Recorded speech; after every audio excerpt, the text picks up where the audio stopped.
Ramadan teman-teman sekalian adalah salah satu dari rukun Islam, berpuasa padanya. Kalau anda bulan Ramadan tidak berubah menjadi baik, kira-kira pertanyaan saya, kapan anda baik?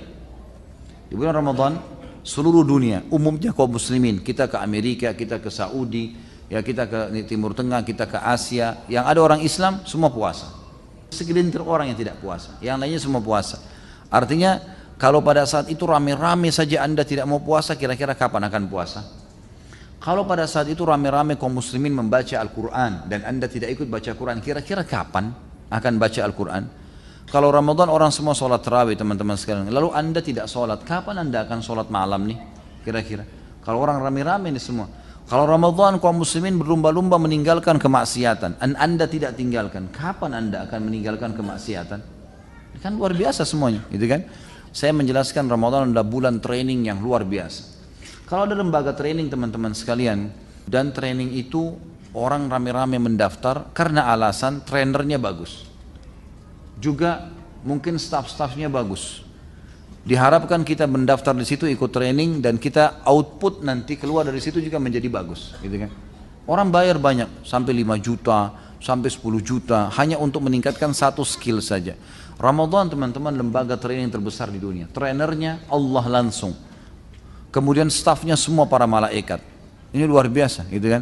Tidak ada lembaga training begini. Dan fadilah yang didapatkan sangat besar. Nggak bisa digambarkan lagi fadilahnya. Pengampunan dosa, peninggian derajat, lebih baik daripada 1000 bulan, dan terlalu banyak.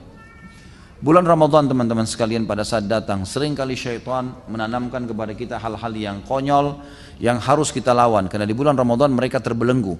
Dan ini fadilah lain bulan Ramadan, di mana Nabi SAW mengatakan kalau tiba Ramadan, maka semua pintu surga dibuka, semua pintu neraka ditutup, semua syaitan dibelenggu.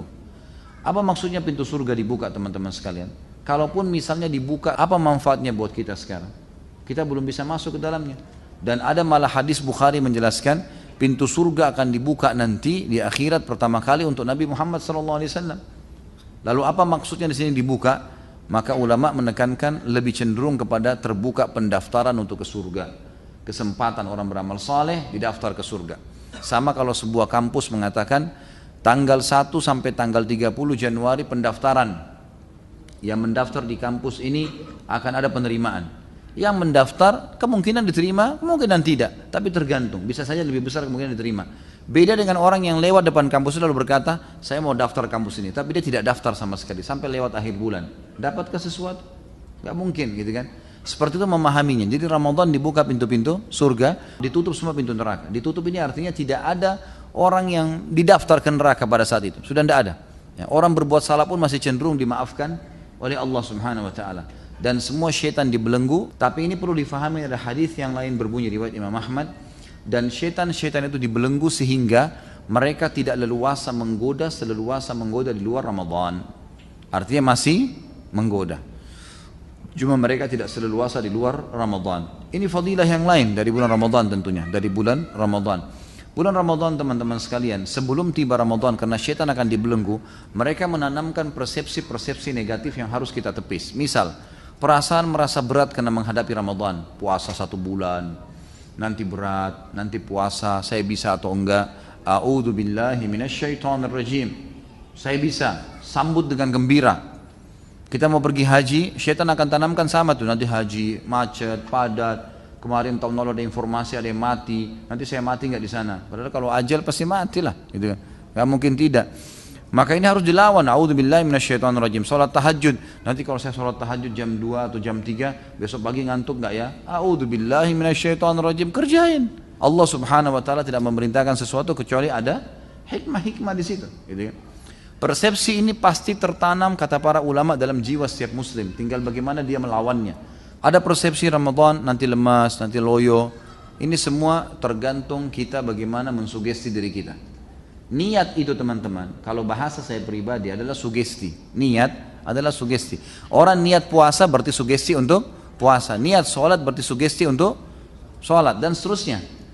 Orang kalau niat subhanallah, misal gini, kita mau niat puasa besok. Itu niat itu adalah sugesti yang sangat luar biasa ke dalam seluruh anggota tubuh kita. Gitu kan? Dari dalam hati beranjak ke otak kita, dari otak disebarkan ke seluruh tubuh kita. Sehingga tubuh ini siap untuk puasa. siap untuk tidak minum, siap untuk tidak makan. Memang begitu. Orang niat sholat berarti dia siap untuk sholat. Kalau ada yang ganggu dia terganggu tuh. Ini kalau sudah niat sholat tadi maghrib, udah niat mau sholat dalam hati, begitu kita Allahu Akbar ada orang ribut, kita terganggu. Karena sudah niat, sugestinya memang tubuh kita, mindset kita sudah siap untuk sholat itu.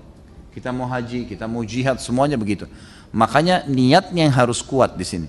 Bagaimana kita melawan persepsi negatif itu dengan sugesti positif, gitu kan? Enggak, saya tidak loyo, saya tidak lemas. Kalau orang makan sahur, kemudian syaitan atau ada bisikan dalam hatinya, karena syaitan masih menggoda ya. Ini kalau Ramadan ada orang tergoda dengan syaitan, luar biasa lemahnya imannya. Karena syaitan dibelenggu. Bagaimana kalau di luar Ramadan, gitu kan? Kalau masih ada bisikan syaitan di sahur, nanti jam 11 kamu haus loh, nanti kamu lapar loh. Terus kita mengiyakan sugesti negatif itu, bisikan-bisikan negatif itu, nanti jam 11 haus benar, gitu kan? Masa kita mau dikalah sama syaitan yang bisikin nanti kamu haus, nanti kamu begini. Lain kalau kita disuruh sehari semalam 24 jam tidak boleh minum, mungkin berat. 2 hari misalnya. Ini enggak, dari subuh hanya sampai maghrib dan pahalanya besar, gitu kan? Pahalanya sangat besar. Gitu.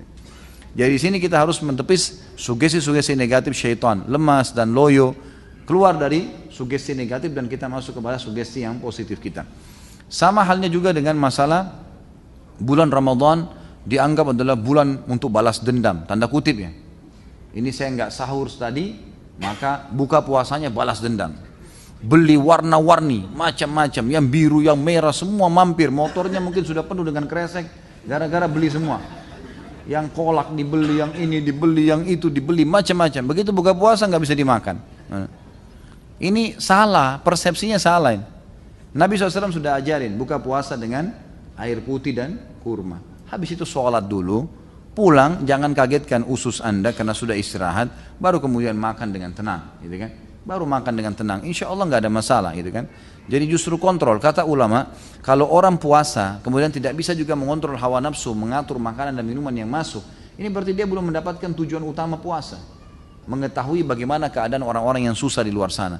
Kita jadi tahu, makanya dimotivasi lagi, siapa yang membuka puasakan orang yang puasa, maka akan dapat pahala seperti orang yang dibuka puasakan tanpa dikurangi sedikit pun dari pahala orang yang dibuka puasakan itu. Kita berikan sebutir kurma, segelas air, maka kita akan dapat pahala mereka, kita akan dapat pahala mereka, gitu kan? Makanya kejar untuk membuka puasakan orang lain. Jadi kita sudah rasa haus, rasa lapar, kita juga melakukan, membagi pada orang-orang yang susah di pinggir jalan, di mana-mana. Mereka harus berlumba-lumba untuk melakukan perbuatan-perbuatan seperti ini. Jadi ini persepsi negatif semua harus dilawan, harus dilawan.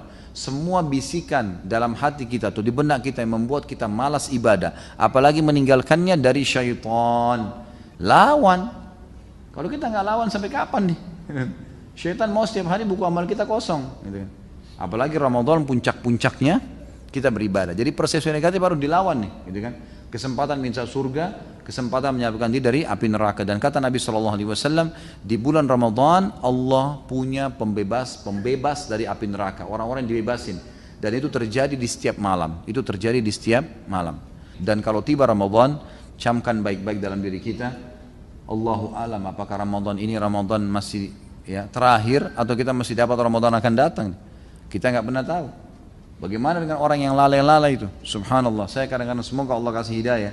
Merasa sedih kalau melihat ada saudara-saudara kita muslim naik mobil angkot, ya Ramadan sudah pendapatannya kecil, terus tidak puasa lagi. Ini kira-kira luar biasa, rugi dunia, rugi akhirat. Berapa yang dia kejar itu? Dan itu subhanallah kadang-kadang mereka bisa puasa, tidak makan, tidak minum, tapi rokok tidak bisa. Ini satu hal yang luar biasa ya. Semoga Allah kasih hidayah. Bagaimana kalau Ramadan saja orang rame-rame ibadah, dia tidak ibadah, lalu kapan dia mau ibadah nih? Jadi kita masing-masing akan dihisap oleh Allah SWT. Jadi bulan Ramadan bulan training yang semestinya tidak tersia-siakan oleh setiap muslim. Dan teman-teman sekalian, kalau Ramadan sudah hilang, sudah pergi, maka usahakan terapkan hasil trainingnya. Jangan pas di akhir Ramadan atau pas Idul Fitri mulutnya bilang Alhamdulillah, tapi Alhamdulillahnya salah tempat, Alhamdulillah sekarang saya lepas dari penjara ibadah, gitu kan? Enggak lagi puasa, enggak lagi sholat malam. Ini yang ketawa-ketawa tahu diri ya. Jadi saya tidak puasa, saya tidak sholat malam lagi, tidak ada lagi. Jadi Alhamdulillah seperti ini, Alhamdulillah tidak tarawih lagi, Alhamdulillah tidak baca Quran lagi, Alhamdulillah tidak ke masjid lagi. Ini salah. Buktinya Mereka setelah itu betul-betul seperti orang bebas. Subhanallah, saya dapat informasi dari beberapa jemaah saya, kalau mau tiba Ramadan, itu orang-orang yang pacaran pada sepakat tuh, ini Ramadan tidak bisa pacaran nih. Ketemunya nanti habis Idul Fitri. Jadi habis Idul Fitri kembali lagi. Ramadan rame-rame pakai jilbab, habis Ramadan buka jilbab. Ini subhanallah, ini keliru nih. Jadi Ramadan cuma dijadikan sebagai seremoni saja, rame-rame bertakwa, habis itu tinggalkan semua.